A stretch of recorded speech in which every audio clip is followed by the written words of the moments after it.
Yes, good morning, student.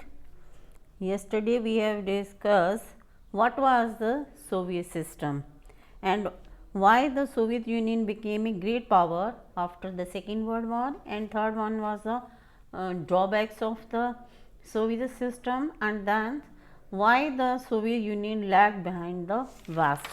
And today we will discuss Gorbachev's and the disintegrations. Michael Gorbachev had become General Secretary of the Communist Party of the Soviet Union in 1985. He wanted to reform these systems. He wanted to normalize relations with the West and to introduce democratic reform in the Soviet Union system. Michael Gorbachev जो था वो general secretary बना in the communist party का इन Soviet union में 1985 में। वो बहुत सारी जो रिफॉर्म्स करना चाहता था, उसको ये रियलाइज़ हो गया था कि वो अपने जो रिलेशंस हैं वेस्ट के साथ अगर अच्छे रखेगा तो ही जो है वो राइज अप कर सकते हैं, और इसलिए वो अपने यहाँ पर एक डेमोक्रेटिक रिफॉर्म्स जो है इन सोवियत यूनियन सिस्टम में जो है वो लाना चाहता था।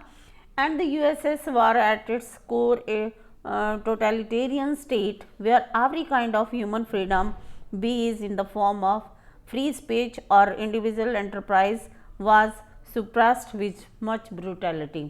उसमें जो सोवियत यूनियन, उसमें मोस्टली यूएसएसआर जो था वहाँ पर ज़्यादातर जो है ह्यूमन फ्रीडम्स जो है नहीं दी गई थी, कि सारी ह्यूमन फ्रीडम्स को नहीं दिया गया था, और इसके अलावा जो फ्रीडम ऑफ स्पीच है और सब जो हैं उनको दबाया गया था, बहुत ब्रूटली उनको दबा रखा था।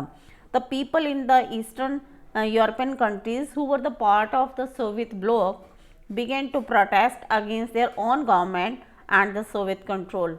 कि यूएसएसआर जो था, जो जितनी भी ईस्टर्न यूरोपियन कंट्रीज थी उनको मिलाकर जो बना हुआ था, तो वो जो है वो जो इनका पार्ट थे वो सब जो थे इनके अगेंस्ट हो गए, और वहाँ के लोग जो थे इनके अगेंस्ट प्रोटेस्ट करने लग गए, और वो अपनी गवर्नमेंट के अगेंस्ट प्रोटेस्ट करने लगे कि उसमें दूसरी स्टेट का उनके ऊपर कंट्रोल जो है क्यों है। Gorbachev started the policies of economic and political reforms and took various steps to democratise the country. To improve economic crisis, he stopped the arms race with the USA and withdraw Soviet troops from Eastern Europe and Afghanistan. कि Gorbachev को ये realise हो गया था कि अगर जो है इनकी economic and political conditions of इन लोगों की अगर सुधारनी है, तो उसके लिए जो है उसको बहुत ही जो अच्छे जो स्टेप्स हैं वो लेने पड़ेंगे। इसलिए उसने मोस्टली जो है उसमें ज़्यादातर जो था इकोनॉमिक क्राइसिस को उसने दूर करने के लिए सबसे मेन जो था उसने ये किया कि उसने आर्म्स रेस, जो यूएसए के साथ उन्होंने आर्म्स रेस अपनी चला रखी थी, अपने जो जितने भी मिलिट्री अलाइंसेस थे और इसके अलावा जितने वेपन्स थे उनको उनके अगेंस्ट जो बढ़ा रहे थे उन सबको उसने रोक दिया। और इसके अलावा जो है उसने जो ईस्टर्न यूरोप में और अफगानिस्तान में जितने भी इनके सोवियत ट्रूप्स थे उनको विड्रॉ कर लिया। But why did the Soviet union disintegrate कि सोवियत यूनियन जो था डिसइंटीग्रेट क्यों हुआ, जब इतनी पावरफुल तो वो क्यों उसको डिसइंटीग्रेशन हुआ।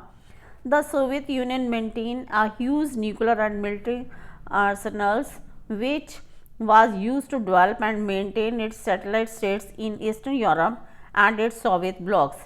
It led to a huge burden on its economic.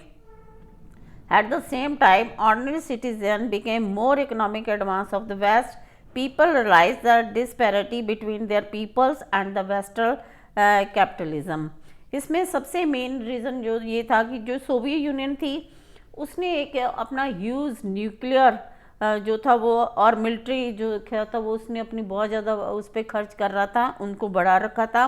और इसके अलावा जो है उसने अपने satellite states in the eastern Europe में और इसमें सोवियत रिपब्लिक में उसने सारा जो है अपना बहुत ज़्यादा जो है न्यूक्लियर और मिलिट्री को अपनी बढ़ा रखा था। इसकी वजह से क्या हुआ कि लोगों पर इकोनॉमिक्स पर बहुत ज़्यादा जो था बर्डन पड़ गया, ह्यूज क्राइसिस आ गया वहाँ पर, और इसलिए जो ऑर्डिनरी जो सिटीजन था उसकी कंडीशन जो थी बहुत ही ज़्यादा ख़राब हो चुकी थी।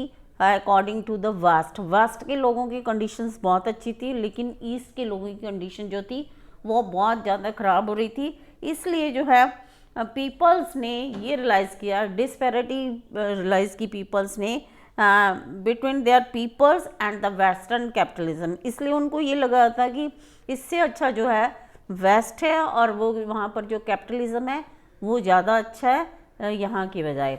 और इसके अलावा जो Soviet communist party that had ruled the Soviet union for over 70 years was not accountable to the peoples. Ordinary people was alienated by slow administration's party bureaucrats gained more privilege than the ordinary citizens.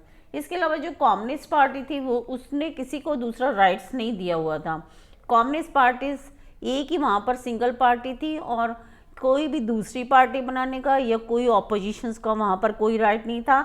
इसलिए वो जो party थी वो उसने अपना जो 70 years तक rule किया और वो that government was not accountable to the people, कि वो लोगों के लिए अपने आप को कोई अकाउंटेबल नहीं थी, अब लोगों के उस ज़रूरतों को वो ध्यान नहीं दे रही थी। इसके अलावा ऑर्डिनरी जो पीपल था वो बहुत ज़्यादा परेशान था, उसको इसके बजाय जितने भी ब्यूरोक्रेट्स थे सारे जो है मोस्टली प्रिविलेज जो है ब्यूरोक्रेट्स को दी जा रही थी और जो ऑर्डिनरी पीपल थे वो बहुत ज़्यादा उनकी कंडीशन ख़राब थी और वो इनके अगेंस्ट थे। And Gorbachev promise to reform the economy, catch up with the west and loosen the administration system. There were sections of Soviet society which felt that Gorbachev should have moved much faster. They did not benefit in the way they had the hope, and the benefit of the reform was too slow, so people lost faith in him. कि इसके अलावा Gorbachev ने promise किया था लोगों से कि वो इसके इकोनॉमिक को में रिफॉर्म लाएगा और इसके अलावा जो है, लेकिन वहाँ पर कुछ सेक्शन सोवियत सोसाइटी के पीपल ये फेल्ट करते थे कि गोर्बाचेव जो है मूव्स फास्टली मूव कर रहा है उसमें, जबकि जितनी भी उसमें रिफॉर्म्स लाने हैं उसको एक स्लो तरीके से एक प्रोसेस से लाया जाना है, और जबकि गोर्बाचेव जो है वो बहुत ही ज़्यादा फास्टर चल रहा है और इससे जो है बेनिफिट जो है इनको नहीं मिल पा रहा लोगों को, और सो जो लोग थे उसमें अपना फेथ जो थे वो खोते जा रहे थे। और इसके अलावा जो है main reason for the collapse of the Soviet union was the rise of nationalism and desire for sovereignty with variant Soviet Republic, Russia, Baltic Republic, Estonians and Lithuanians, Ukraine and Georgia, etc. and other proved to be final and most immediate cause for the disintegration of the USSR. इसके अलावा जो major reason था क्लाप्स का Soviet union का, main ये था कि लोगों में राइज हो गया था नेशनलिज्म की, सॉवरेनिटी के लिए लोगों में राइज अप हो गया था, नेशनलिज्म के अपने राष्ट्र के लिए उनको एक अपना एक नेशनलिज्म की भावना आ चुकी थी, सॉवरेनिटी की आ चुकी थी, जिससे कि कोई भी बाहर की स्टेट जो है उनकी कंट्री में इंटरफेयर ना करे, सॉवरेनिटी की भी उनके भावना आ जा सकती, जबकि वो दूसरे सोवियत रिपब्लिक्स को देखते थे। और इसकी वजह से जो है ये इमीडिएट कॉज हुआ disintegration of the Soviet union की, क्योंकि वहाँ के लोग जो हैं उनमें धीरे धीरे जो थे नेशनलिज्म की भावना आनी स्टार्ट हो गई थी, सॉवरेनिटी की भावना आने लगी थी, तो इसकी वजह से जो था वहाँ पर disintegration of the Soviet union का सबसे मेन रीज़न ये भी था।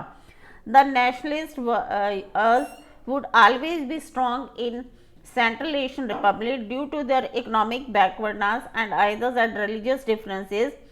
Ordinary people here felt alienated from the Central Asians. किसके अलावा जो है नेशनल जो थे वो हमेशा से ही स्ट्रॉन्ग थे इन द सेंट्रल एशियाज में, सेंट्रल एशिया में वो ज़्यादा स्ट्रॉन्ग थे, इसलिए जो है ये इनकी बैकवर्ड वर्ड्स की नज़र से जो ऑर्डिनरी पीपल हैं वो अपने आप को सेंट्रल एशियन से अपने आप को वो एलिमिनेटेड, वो अपने को अलग पाते थे कि हमारे जो है इसमें कि हमारी स्टेट्स में जो हमारी कंट्री है उसमें बैकवर्डनेस है, वहाँ पर जो वेस्ट है उसमें बहुत ज़्यादा जो है वो आगे बढ़ चुका है और हम लोग जो बहुत पीछे हैं, इसलिए लोगों में जो है वो एक डिसइंटीग्रेशंस की भावना जो थी वो आ चुकी थी। Thank you.